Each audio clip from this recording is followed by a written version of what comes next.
lundi 19 octobre 2009, Los Angeles. Arrivée la veille de Paris, une équipe du RAID, l'unité d'élite de la police nationale française, a rendez-vous au Los Angeles Police Department, et plus particulièrement avec leur SWAT team. Sur le sol américain, les SWAT, qui signifient Special Weapons and Tactics, représentent ce qui se fait de mieux en matière de police. C'est le gaz qu'on utilise pour pénétrer dans les maisons. Cette rencontre n'a rien d'anodin.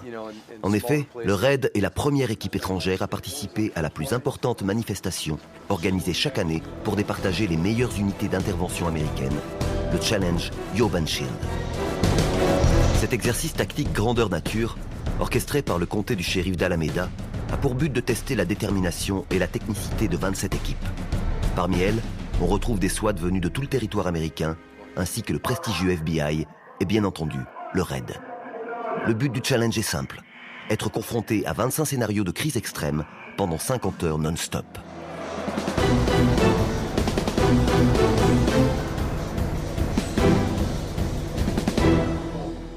L'année dernière, c'est le SWAT de Los Angeles qui a remporté le challenge. La visite du RAID a donc un but très simple, récolter un maximum d'informations et de conseils. Travailler en équipe, but the bottom line is... Quoi qu'il en soit, c'est lui qui prendra la décision finale. Et personne n'ira le contredire parce que c'est lui le chef. Alors profite de cette demi-seconde pour te dire non, c'est un téléphone portable. Je peux pas tirer sur ce mec. Ce premier contact permet de constater quelques nuances. Je pense qu'ils ont dû rencontrer des situations où ils ont dû s'adapter, comme nous on le fait en France, quoi.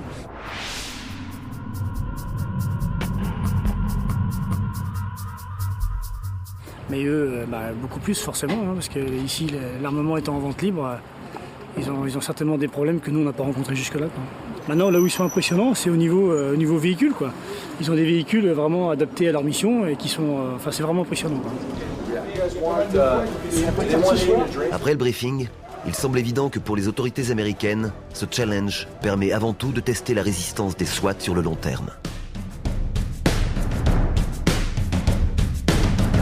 La fatigue et le stress permanent auront-ils le dessus sur ces hommes surentraînés?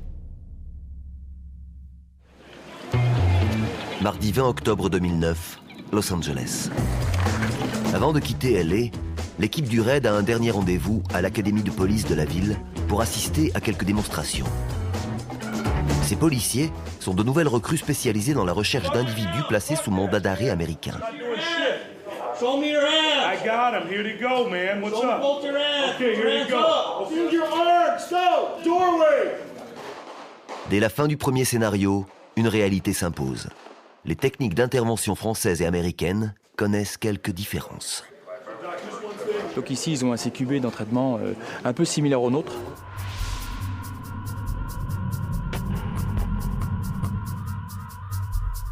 Ce qui permet de voir le travail des gars depuis un point haut, donc sans les gêner. C'est un système un peu similaire effectivement, mais qui a beaucoup moins de modularité. Leur intérêt pour eux, c'est de pouvoir tirer à balles réelles. Bon, si c'en est un, parce qu'on peut travailler à la simulation, c'est tout aussi efficace. Mais la contrainte, c'est que tous les cloisons sont fixées, quoi. Donc c'est limité. Les portes sont toujours au même endroit. L'évolution est un peu quasi la même à chaque fois. Mais sinon, c'est un bon outil de travail, hein. Très bon outil de travail. Les policiers américains profitent de cette dernière visite pour présenter au RAID leur armurerie ainsi que le garage automobile. C'est là où ils gardent toutes les nouvelles armes qui arrivent et toutes les armes de réserve.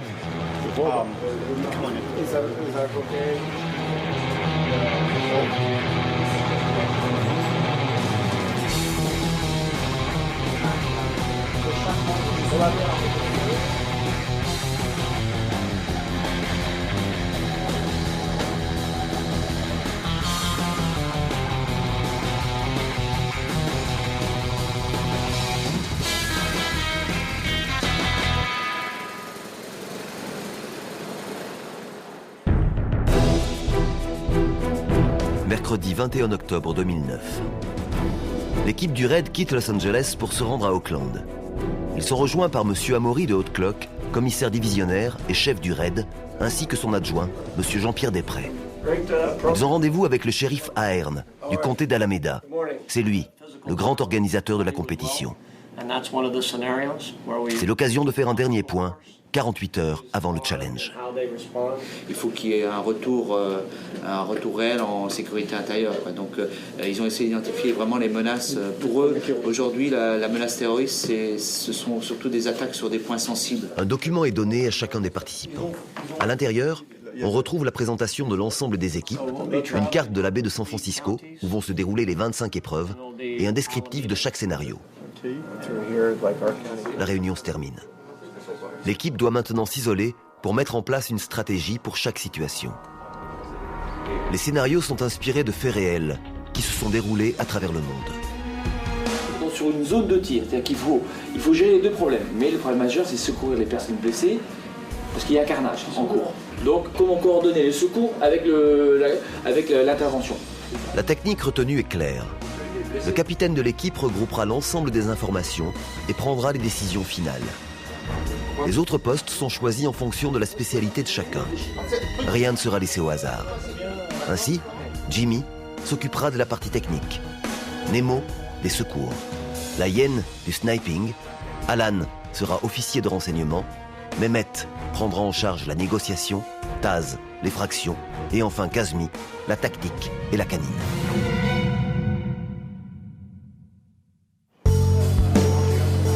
Vendredi 23 octobre 2009, Dublin, baie de San Francisco.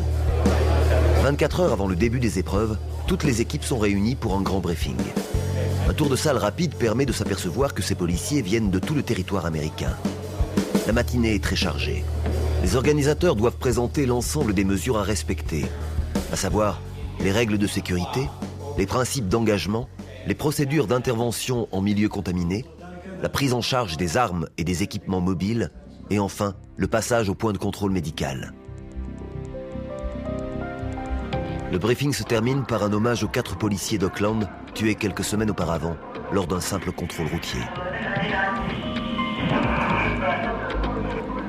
4 brave police officers lost their lives in the line of duty when they were shot and killed by a lone gunman in East Oakland. Together, these 4 officers have over 40 years of experience.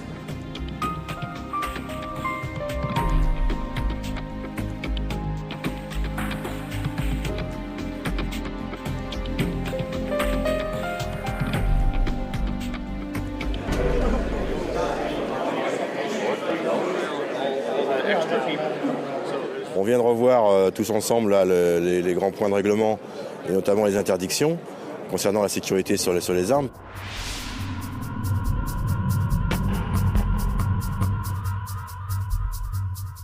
Il faut rappeler les règles de sécurité et nos amis américains insistent sur le fait que lors des déplacements tactiques, lors de la compétition, ils veulent voir les armes pointées lorsqu'elles ne sont pas utilisées vers le sol. Or nous, dans nos schémas tactiques, puisqu'on travaille toujours en double action, nos gars, lorsqu'ils progressent les uns derrière les autres, l'arme est parallèle au sol en direction du danger immédiat. Et donc on est en train de se mettre d'accord, en leur expliquant que nous, c'est notre façon de faire, qu'on travaille en sécurité de cette façon-là. Dès le début, le RAID décide de ne pas modifier ses règles d'engagement au feu, et ce malgré une appréciation de la légitime défense assez différente entre la France et les États-Unis. Chaque équipe doit maintenant se rendre au poste de contrôle médical. Les policiers sont pesés et les principales données physiologiques sont recueillies. Le but est simple, assurer un suivi médical au cours des 25 épreuves. Hi there, how are you? Le climat, c'est ce qu'on va avoir là, le climat, la chaleur qu'on va avoir quoi? Ouais. 25, c'est vrai. Parce qu'on est en train de faire, on a besoin d'être sûr que ces policiers ont la forme pour faire ce truc de 3 jours, parce que c'est vraiment dur sur le corps. Ils n'arrêtent pas pour 3 jours. Alors il faut qu'ils aient une bonne santé. Il faut vraiment s'occuper de ses pieds. Ils ont besoin de changer leurs chaussettes comme 3 fois par jour.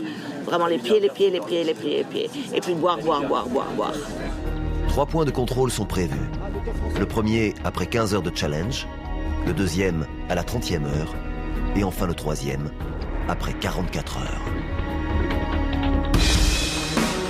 La journée se termine avec la présentation de matériel susceptible d'être utilisé pendant le challenge. Dès le premier véhicule, le ton est donné.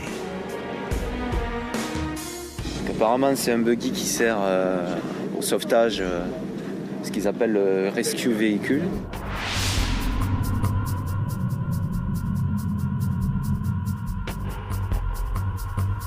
Donc je ne sais pas trop dans quelles conditions ils peuvent utiliser cette machine parce qu'apparemment ils ont mis un moteur, le dernier moteur de Viper, un V10 qui fait apparemment 650 chevaux, dans un véhicule qui fait 1200 kg. Et des véhicules hors normes, il y en aura beaucoup d'autres.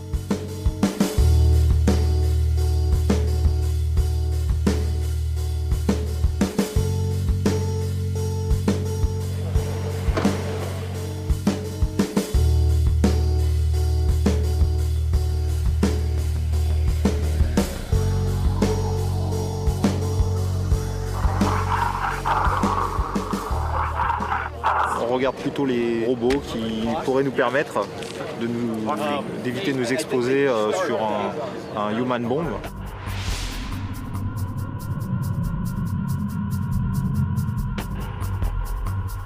Quelqu'un avec des explosifs ou sur un sniper retranché ou sur un forcené, de façon à arriver au plus près de la crise sans exposer les policiers, quoi.